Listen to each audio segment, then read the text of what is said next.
যেভাবে একটা খুব ছোট রাডারের দ্বারা একটা বড় জাহাজ পাইলটের ইচ্ছানুসারে চালিত হয়, সেভাবে একটা জীব, যদিও একটা ছোট অংশ, তবুও সঠিকভাবে ব্যবহার করলে অনেক বড় জিনিস সম্পূর্ণ করতে পারে। এটা লোকেদের বাঁচাতে বা এমনকি তাদের মেরে ফেলতে পারে। যদি জীব ভুলভাবে ব্যবহার করা হয়, এটা একজন মানুষকে ধ্বংসের দিকে নিয়ে যেতে পারে। যদি বুদ্ধিমানের সাথে ব্যবহার করা হয়, এটা সমৃদ্ধি নিয়ে আসতে পারে। জীবের শক্তি হলো এরকম, যখন ভালো কাজে ব্যবহার করা হয়, এটা সবথেকে ভালো উপকরণে পরিণত হতে পারে। কিন্তু যখন মন্দ কাজে ব্যবহার করা হয়, এটা দুঃখজনক পরিণাম নিয়ে আসতে পারে। কঠোর জীবের লোকেরা দ্বন্দ্ব সৃষ্টি করে। যেভাবে লোকেরা নরম খাবার পছন্দ করে, কথার ক্ষেত্রেও একই।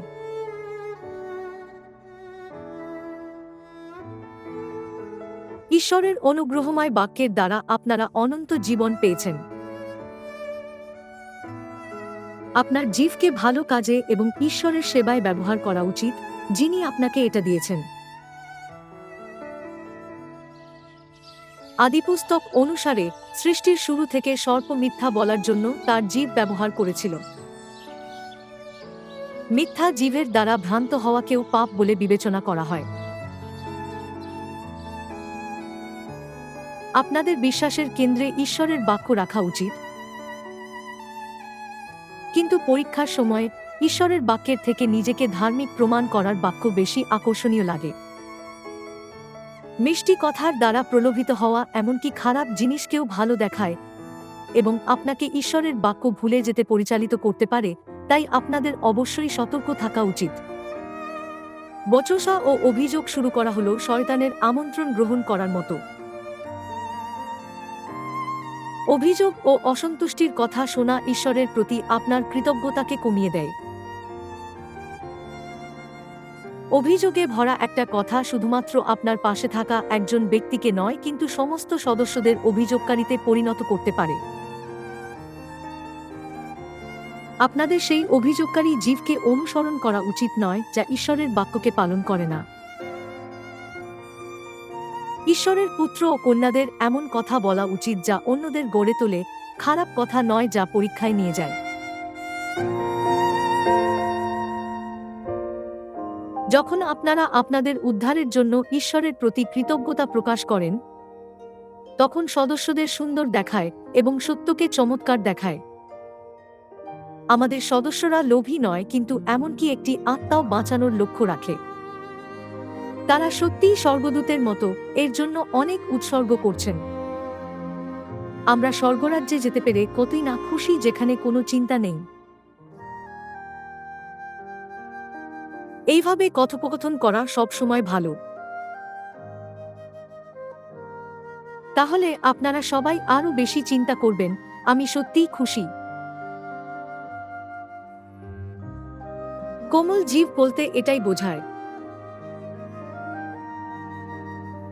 কঠোর কথার পরিবর্তে দয়া করে সবসময় নম্র কথা বলুন, যা শ্রোতার জন্য অনুগ্রহপূর্ণ এবং আনন্দদায়ক। পরিবারে স্বামী বা স্ত্রীর মধ্যে ঝগড়া বা সন্তানদের সাথে তর্ক, সবকিছু কথা থেকে উৎপন্ন হয়।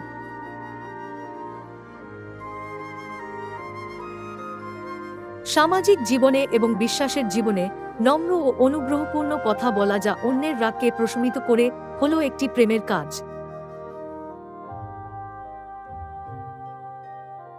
যেখানে সুন্দর কথার আদান প্রদান হয়, সেখানে হাসি ফুটে ওঠে। ভালো কথা বলা কি খুশি নিয়ে আসে না?